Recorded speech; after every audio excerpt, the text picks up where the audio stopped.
Hi everybody, what's up? Welcome back to Brounn Candle Co. YouTube channel. My name is Taylor Janet.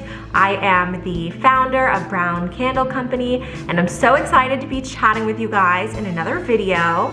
Specifically, I really want to talk about how I price my candles and some tips for pricing products for your own small business. It doesn't necessarily have to be with candles. Mine's specific to candles, but you can really tweak the info and make it work for you. Pricing is honestly just something that is really complicated, and I put a lot of work and time into really being intentional with my prices. So I just wanted to show you guys how I do mine. Little disclaimer, just because we are talking about money. Okay, before we get into the video, I do feel like it's important to start with a brief disclaimer. I am by no means any sort of financial expert. I'm actually an economics major, and economics major is not finance major, like not the same. If you decide to take up on any of my tips or suggestions, I definitely recommend doing your own research just to make sure what I'm doing works for you also. And with that, let's get started. Okay, wait, actually, guys, check out my Brounn sweatshirt. I am in love with this. Quick moment of appreciation for my new embroidered Brounn sweatshirt. It came out really good.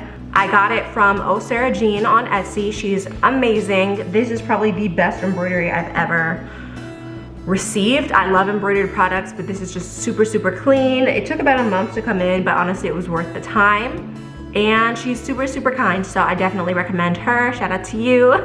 So the first step for pricing your candles is to figure out how much your candle actually costs. So starting out with my Excel sheet, I had 6 columns going across the top, and I actually wrote them out so that I can be more specific. There was quantity, unit, cost, like total cost, the number of candles I'd be able to make with that quantity / unit, and then the cost per candle. So the cost per candle column is just dividing the cost, like the cost with the quantity. Super simple. Then underneath in the rows, I wrote out every single component of my candle, like everything. So for me, that was wax, fragrance, vessel, lid, wick sticker, wick, warning label for the bottom of my candle actual label, foam paper that I use to wrap up my candles, shipping boxes, shipping labels, fragile stickers, thank you card, candle killer card, all of that stuff. I literally broke down. I went through and I filled out all the columns for each of these things.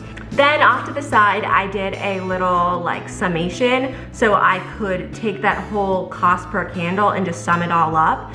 And then I came up with my unit price of the candle, how much my candle cost me to make. This also was super helpful because it helped me understand what the most expensive parts of my candle were. For me, I found out that fragrance oil is very expensive. I use about 10%, so that definitely is a cost. So, but for you, it might be your vessel. So also understanding where like your big, cost is coming from. Also, just a quick side note, with the crinkle paper, I had to guesstimate. Honestly, I have no idea how much crinkle paper I put in. I think it varies. I just fill, and I don't regret doing that, because what we don't want are broken candles. Stay tuned for a how I pack my candles video. I'm really excited about that. So from there, I summed up all of my separate costs per candle, and I came up with a unit price, which for me was about $6. Now let's get into the nitty-gritty. I did a lot of research on pricing, specifically candles, and here's the general consensus. Your unit price times 2 is your wholesale price. So for me, this is $12. Your unit price times 3 or 4 is then your retail price. So this is the price that your customers see on your website. This is the prices that they get at pop-up shops, all of that good stuff. But if somebody is buying in bulk, you want to be able to offer them a lower price than what is being sold on your site, but also you still want to make sure you're making a profit. Whether you do like times 3 or times 4 is really up to your discretion. I sell my candles for $25, which is the times 4 rule plus 1. And And there's a couple of reasons that I decided to go with the ×4 rather than ×3, so I'm gonna talk about those right now. The first was that I knew that I wanted to have occasional sales and promotions, and I knew that if I had ×3, like that cost would be lower, so I wouldn't be able to offer sales as much. I love a good sale. I am the queen of snagging a discount, so I wanted to be able to offer that in my business. The second thing is that currently, right now, I am a new business owner. All of the money that I am making is going right back into my business, and it's probably gonna be like that for a hot minute. But in the long term, I do wanna make sure the price of my candle is also accounting for labor. Who knows, in a couple of years, I could have employees, so I don't want these candles to be like crazy inexpensive, but then I can't afford to support the people who are supporting me, if that makes sense. And then the last big reason is shipping. So I am one of those people who is very, very, very turned off by high shipping prices. If I see like $15 shipping, I'm just gonna close out of my tab and go about my business, but I am not paying $15 for shipping. If you guys have already launched your businesses, or you're doing e-commerce with candles, or if you're about to learn, or if you're about to launch your business, I want to tell you guys that shipping candles can get very expensive. And there's a lot of things that I do, I'm gonna get into that in a later video, to keep my costs down. My average cost to ship out candles is anywhere from $7 to $12. However, on my website, there's a flat rate cost to ship, which is $6. Now you might be like, $6. I have customers pay $6. I feel like that's a clean number. It's not too aggressive in your face. And then part of my profit covers the rest of the shipping costs. And I think that works really well for me. I haven't had any problems with it. And honestly, if you're buying like $18 candle, right? Because that would be my ×3. You wouldn't be able to offer $6 shipping. So it's one of those mental games that you're kind of playing with your customers.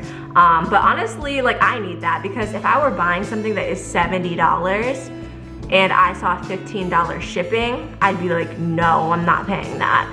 But if there's something online that was like $85 and it was free shipping, I'd be like, yeah, that's fair. Like, it's just one of those things. So that's the third reason of why I do that. Now that I mentioned that my average cost per candle is about $6, it's a little bit less than that, but you know, we're using clean numbers in these examples.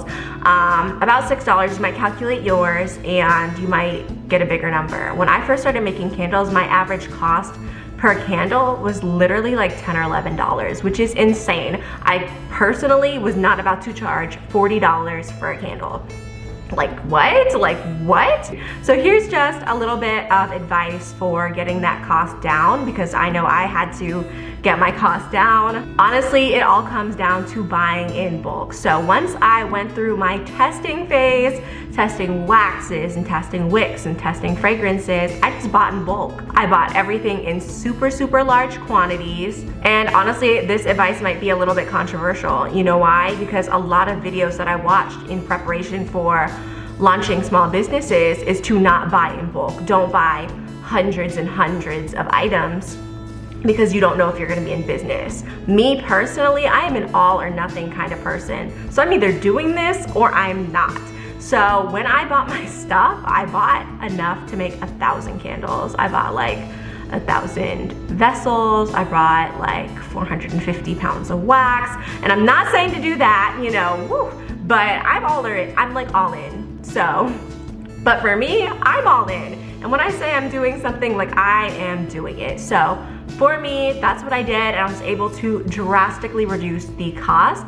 Obviously, don't do that if you're not super sure about your business, but for me, I was super sure, and that's what I did. Honestly, if you guys wanna know every single thing specifically that I bought for my launch, I would be so happy to do that. I think that'd be a really interesting video, just to compare what other people have bought versus what I've bought in the Facebook groups and stuff like that. Honestly, I feel like that'd be a really fun separate video, talking about like all the stuff that I bought leading up to my business launch in November, and the stuff that I bought to prepare for that, because in the Facebook groups, they always ask like, how much do you guys spend before you actually launched? And like, honestly, to be fully transparent, starting a candle business can be very, very expensive, and I put out a large amount of money, and people are always like, what did you spend your money on? Like, where did that go? And honestly, that's because I bought a lot of stuff in bulk. So I digress. I'll talk about that in a later video. I think that'd be a really interesting topic, but we don't have time for that right now because I don't want this video to be too long.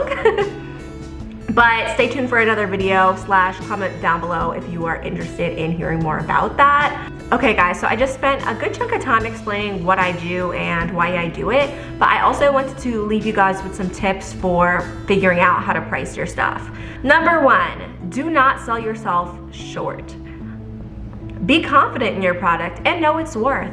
I personally know the hard work that I put into my business. I am damn proud of my candles. So therefore, I'm going to stand by my pricing. I'm not gonna offer my candles for $2 because that's just not what they're worth. So just be confident in your product. You worked really hard on it. Tip number 2, it is okay if your pricing is not absolutely perfect when you launch. I always say hindsight is 20/20, and that goes for your pricing. It doesn't have to be right on the money, but I would say it's definitely easier to lower the price of your product than raise it. I feel like you kind of set the precedent. So if you're selling $20 candles and then next week it's 23 and then the week after it's 25, people might be like, skirt, like, I don't know. But you know, I'd say try 25 or 30 or whatever, you know, that price is that you aren't too sure about, and then worst case scenario, you can go down. But I feel like it's easier to go down than go up. Tip number 3, do not compare yourself to big businesses. They're literally mass producing candles.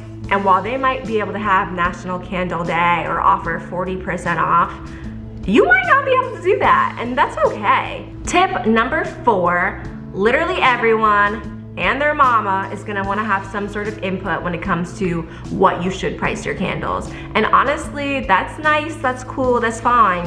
But what you need to do is really think about your customer and who your customer is and what their price range would look like. Honestly, when I was launching, I had a friend tell me that no one was gonna spend $25 on a candle. Let's be transparent. Before launching a business, I've always been into candles. I have spent over $70 on a candle before. Why? Because I wanted to, and I love candles, and to me, it's a little luxury. So when I was launching my business, I'm catering towards people who appreciate candles also. So I went with 25, that's what worked best for me, and I've literally never had anyone complain, ever. And if your price is 40, stand in that, like that's fine. If your price is 12, that is cool. Like whatever that price is, you took the time to figure that out, and just be confident in that. Tip number 5, I kind of already touched on it, but every customer is a different niche. When I launched Brounn, my whole thing was I wanted a luxury candle, a high-end candle, but I wanted to make it more affordable and accessible. So I put a lot of work into the quality of my ingredients, into the burn time, into the fragrances, all of that good stuff. And because I'm marketing to a more like high-end crowd, I charge a little bit more than what some people my age might spend on a candle. I don't know. I'm in college, but also like if I didn't care about candles, there's probably no way I would spend $25 on a candle. So if you want to cater towards, you know, broke college kids, me, but if you wanted to, you might sell your candles for $10 because that's your demographic, and you might sell way more at $10 because that's your targeted customer than you would if you sold a $40 candle. But it all goes back to breaking down the actual cost to produce your candle and making sure that you're still making a profit. Whew, I talked a lot, wow. Thank you guys so much for watching this video. I hope you guys found it helpful. Pricing is just really a lot, and it took me a while to figure it out for myself. So I really wanted to make a video talking about it, being as transparent as possible. And if you guys are also small business owners, leave a comment, tips of pricing, you know, let's keep the ball rolling. Please, please, please be sure to like, comment, and subscribe. I love chatting with you guys in the comments. It's always so fun. And just let me know that I'm doing a good job by giving me a thumbs up and subscribe. We are almost at 500 subscribers, which is crazy. I'm really excited and I'm just really grateful that you guys have decided to follow this journey with me. I am almost at month 4. Tomorrow will be the 4-month mark of being a business owner. So I'm trying to figure out when I should do a reflection of how my first few months of business have gone. I might do that at 6 months, but if you wanted me to do it a little bit earlier, just let me know. Alrighty guys, thanks so much for watching and I will see you guys in the next video.